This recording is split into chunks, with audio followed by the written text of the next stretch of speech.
Hello, welcome to Lazada Insider, featuring knowledge that makes a difference. We share trusted insights, forward looking perspectives, and exclusive expert interviews to keep you ahead of the curve. Hello, everyone. Welcome to another episode of Lazada Insider Consumer Insights Series. I'm your host, Katrina, Senior Manager from Lazada Group Strategy. Today, our topic is around Ramadan. It's not only a spiritually powerful period, but also a high opportunity time for businesses. Last year, around the same time, we had Helmy from Kantar Indonesia shared great insights with us on the promotion, assortment, channel, and content strategies for businesses to prepare for Ramadan. This year, we are more than happy to invite him back again to give us a refreshed view and advices for businesses to capture the opportunities during this very special period. Pak Helmy is the account director at Kantar Indonesia, coming with more than 13 years of experience in market research and brand management. Welcome back to Lazada Insider. It's really great to see you again, Pak Helmy. Thank you. Thank you, Kat, for having me back. How about we start with sharing with audience a bit more about you, about Kantar Indonesia? Okay, sure. Hello, everyone. I'm Helmy. I am the account director from Kantar Worldpanel Division based in Indonesia. Here in Kantar, we aim to inspire growth for our clients by delivering the best-in-class insights on consumer purchasing behavior, specifically for FMCG. And today, I'll be sharing with you some insights on how FMCG players can win in Ramadan Festive 2022. So let's probably first start with looking back at consumers' shopping behavior during Ramadan last year in 2021. What were some of the key observations? Maybe you can share a little bit, starting with the overall spend, the frequency, and basket size. Sure. Let's talk about the overall household spending first. So in 2021, the overall spending during quarter two, which is where Ramadan happens, is increasing by 5% compared to last year. Now, back in 2020, spending was down by -6%, so it is indeed showing a rebound growth. However, what's different is that in 2020, people were in survival mode, meaning spending is more allocated toward the staple needs and also savings. But in 2021, people have started to spend more towards tertiary needs like travel, ceremonies, healthcare, eating out, and other non-necessities. So in 2021, celebration mode is gradually back. However, because of the diversity of spend allocation, the FMCG growth during Ramadan was more modest than 2020. Now, this growth in Ramadan was down from 8% in 2020 to 5% last year. In terms of shopping frequency, so consumers they tend to shop more efficiently during Ramadan, meaning they have lesser trips to the stores, but they have bigger basket size. So typically, consumers will spend around 10% higher than their average basket size per month in Ramadan, and this is still going to be the case for 2022, I believe. Great. How about channels? Are there any interesting observations when it comes to channels of shopping? Well, for channels, last year, general trade is managing to secure faster growth than modern trade because of the proximity to the consumers, and consumers don't really want to spend that much time outside, and especially they want to avoid bigger stores. And this is true during the pandemic era. So again, proximity stores, smaller type of stores were the one that is able to gain traction for Ramadan in 2021. But interestingly also, numbers of households that are purchasing FMCG online grew double in Ramadan from 2020 to 2021. So I believe there were 3% penetration back in 2020, and now it grew up to 6% penetration. And although the size is still very small for FMCG purchase online, but this shows a great opportunity in the future. Do you see any product category nuances? Well, Ramadan Festive is all about foods and beverages. What's actually interestingly different from Ramadan 2020 to 2021 is the type of the gifting products that is being bought by the consumers. So they have changed from typically they're giving staple foods such as instant noodles, canned food, cooking oils, anything that has to do with in-home cooking. and now have shifted more towards indulgence, like giving away snacks, biscuits, syrup, which was actually one of the most popular festive items before the pandemic. Now it's gone back to that, and also RTD beverages. But on top of that, I believe because now consumers are more aware about healthier habits, they want to prevent sickness and boost their immunity. Healthy categories were also on the rise for Ramadan. Like, for example, liquid milk and also yogurt drink become part of their gift basket to give to their families or relatives. Excellent. Let's talk about Ramadan this year then. Mhm. What are the observations that you have when it comes to the consumer's overall sentiment? Hmm. Okay.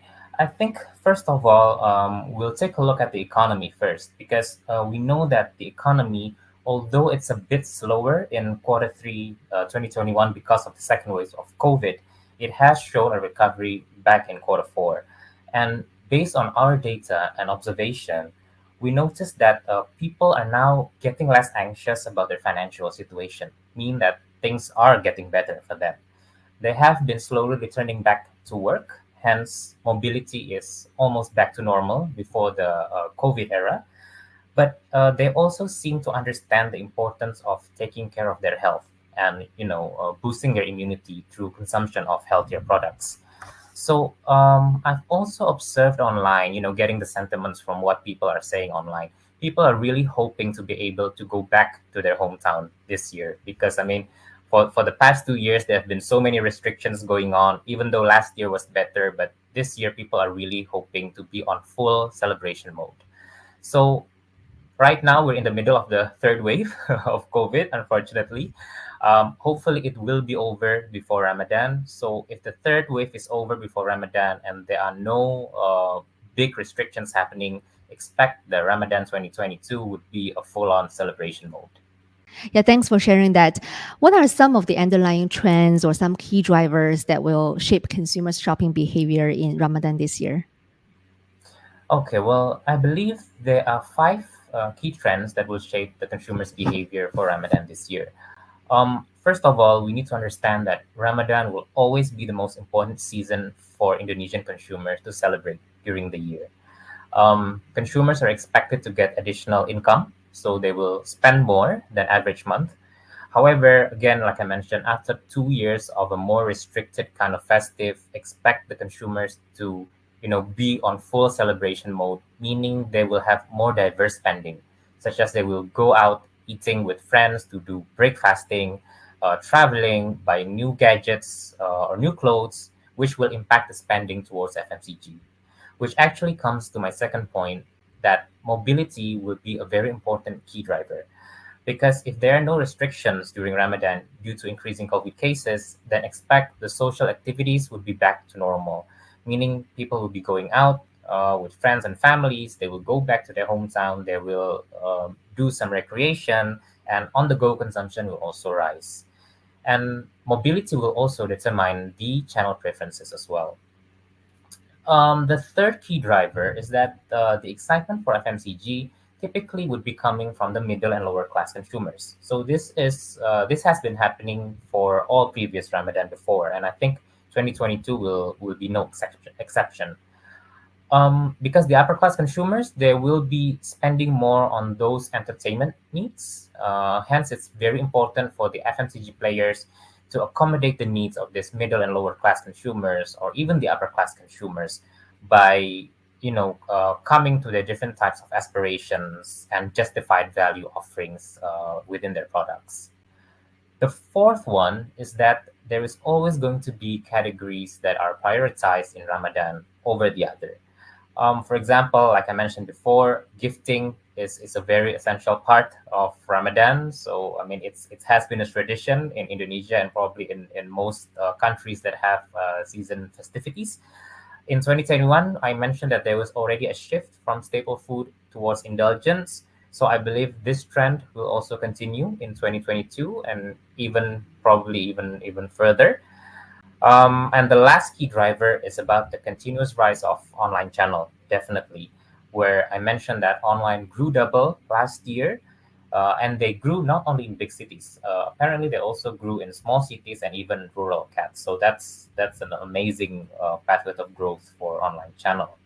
And because of this, it's becoming more and more important for manufacturers to think about their omni-channel presence. So they cannot just be available offline; they have to be available online also, and vice versa.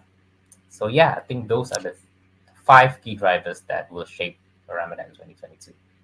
Excellent. When you first share about 2021 Ramadan trends, you talk about the overall spending patterns and frequency and basket size. Let's revisit those factors again for 2022. Well, given the drivers you described just now, how do you foresee consumers' purchase pattern will be looking like? I think again it will be quite similar because for FMCG, Ramadan definitely will be the highlight of the year, where sales are typically the highest throughout the year. So expect spending of consumers will grow around 10 to 11% during Ramadan compared to the average month. So you can see around 10 to 11% uplift during Ramadan. And until quarter four, shopping frequency is still a challenge. So again, people would be having a more efficient shopping trips, meaning that there will be a trend of upsizing. And probably because it's also a time of celebration, it's a time of sharing, so it's very important for FMCG players to ensure the availability of a bigger or family pack size. Um, so we did a forecast, Cat, on quarter two for 2022, and based on that forecast, we predict that quarter two is likely to grow around 5 to 6% higher than quarter two last year, and meaning that it's also driven by Ramadan. So hopefully, FMCG in Ramadan 2022 will be slightly higher than last year. How about products and categories? Has consumer preferences changed? Well, yes, definitely. Like I mentioned before, during Ramadan, certain categories will be prioritized.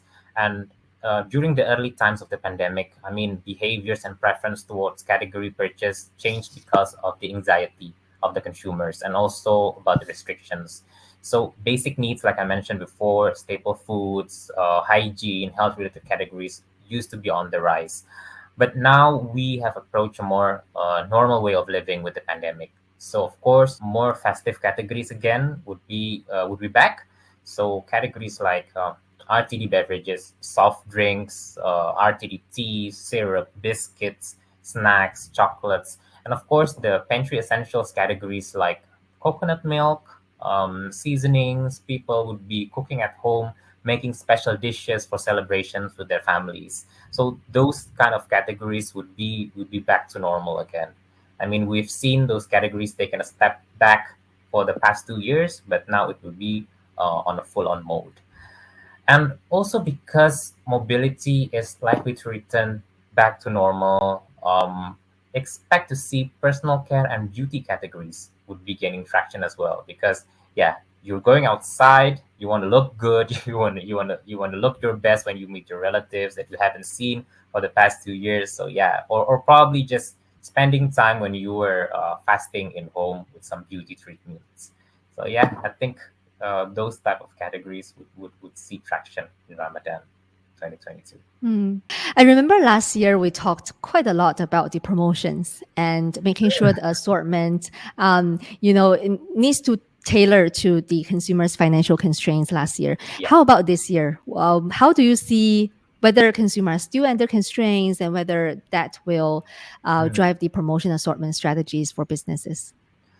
Well, I think now that the consumers have been through the pandemic, I think they have been more prudent in the way of consumption. So, especially for FMCG, because now they have more buckets to spend outside FMCG after so many years of restrictions. But the way they look at things would be more prudent, meaning that promotions would definitely be important in Ramadan 2022, especially when we recall that Ramadan usually is driven by the middle and lower class consumers. So it would be very important to do promotions in order to extend affordability to these types of consumers. And optimizing assortment, of course, is definitely key. People in Ramadan typically they want to stock up or they want to find a product that offers them more value meaning bigger pack size would be the trend. So you have to ensure that you promote your bigger packs, and it should be available everywhere. For example, in biscuits or snacks categories, you promote your family packs, you promote your larger packs. Also, when talking about RTD beverages, think about ensuring that your big bottles are available everywhere. And also think about special gifting packs, because this is a season to celebrate. So probably special packs that's only available during festive would be something to lure consumers. Let's talk about channels then. Do you Mm. have any advices to businesses when it comes to channel strategy in preparation for 2022 Ramadan? Well, again, due to the changes of the behavior during the pandemic, there's always a higher need for convenience and also proximity. Hence, growth is coming more from the smaller types of stores like general trade, mini market to some extent, and also online channel. And it's important again that brands have omni-channel presence, especially for those urban consumers. Why? Because consumers now will look for information of products online, and then they decided to buy it in offline stores, or the other way around, whichever it is that gives them the best convenience and also the best value. So if you're missing one part, then you're losing the opportunity in the other. Like I mentioned before, the shopping frequency now is lesser, so you don't want to miss a chance. Now think about offering special type of packaging exclusively online, for example, so that people are attracted to buy your products only in the online stores. Think about special promotions that is not available anywhere else, and also think about delivery time, because I think one of the barriers of people buying FMCG online is always the delivery time. Well, of course, for FMCG players, it's very important to still have a very strong presence in the brick and mortar stores, in general trade stores, especially for those in smaller cities and even remote areas. So you have to extend your availability there. And that can also help you to tap on the regular shoppers. So, yeah, so again, I reiterate that it's very important for manufacturers to be omni-channel present And with the right portfolio in each channel. with the right portfolio in each channel. Yeah, you cannot just have the same ones spread it across. I mean, you have to be very specific. For online, you do something. For offline, you do something else. We have been talking quite a lot about, the sales aspects of things. And we know that Ramadan is certainly more than just a sales generation period, but also it's a great opportunity for brands and businesses to connect very meaningfully with consumers. So Yeah. from a brand communication and content perspective, give us top three advices. I believe you have a lot, but give us top three here. Well, it's true. I mean, Ramadan typically is the best time for you to see ads that are like 1 minute long, 45 seconds. I mean, manufacturers, they keep trying to convey so many different messages during Ramadan. So based on our study, we did our Kantar Most Loved Ramadan ads last year in 2021. There are typical contents that is being loved most by the audiences, and I think this is quite valid to be continued in 2022 as well. So number one is contents about humor. Why? Because humor actually gives a chance for audience to escape from the pandemic. Move forward, reminding them of optimism, the fun parts of life, and also a bright future. So humor is number one. The second is about contents that are quite in line with their personal values and also connections. I mean, Ramadan is indeed the time to show kindness to others, charity, showing greater goods that can happen from home, connection to your loved ones, your family. So those type of touchy emotional ads are always relevant to the consumers during Ramadan. And lastly, I think what's interesting in this pandemic era is that contents on encouragement, that life is indeed better after the pandemic, embracing new life and how you adjust that in the new world. We probably have time for one last question. Any final thoughts you would like to share with the audience here? Sure, sure. I believe 2022 would be a year where we have adjusted to a new way of living. Vaccination rates have been increasing. We've been getting booster shots. Economy is recovering. So expect Ramadan this year to be a full-on celebration mode. And this, of course, will create opportunity, but also challenges for FMCG players to win in Ramadan. So I believe there are a couple of strategies for success from our point of view. First is, step up the celebration vibe, because think about special festive packaging. It's a time for people to celebrate now. Offer consumers with special gift packs. Start early as possible, because we did some observations, and people tend to search for Ramadan products typically 2 weeks before Ramadan. So now is the time for you to start communicating, start promoting. De-aggregate, adjust your focus. You cannot have a one strategy for all. So pick your target audience, focus and cater on different consumer needs. Promotions will attract middle and lower pack consumers. Probably premium products to attract the upper class consumers. Think about omni-channel, of course, to create stronger presence from online to offline or offline to online, and create a relevant narrative towards your target audience. Create positivity, encourage, filled with humor or emotions. And remember, FMCG now is going to fight with other sectors this Ramadan. So players need to be agile and aggressive. I think that's all from me, Kat. Thank you. Excellent sharing, Pak Helmy.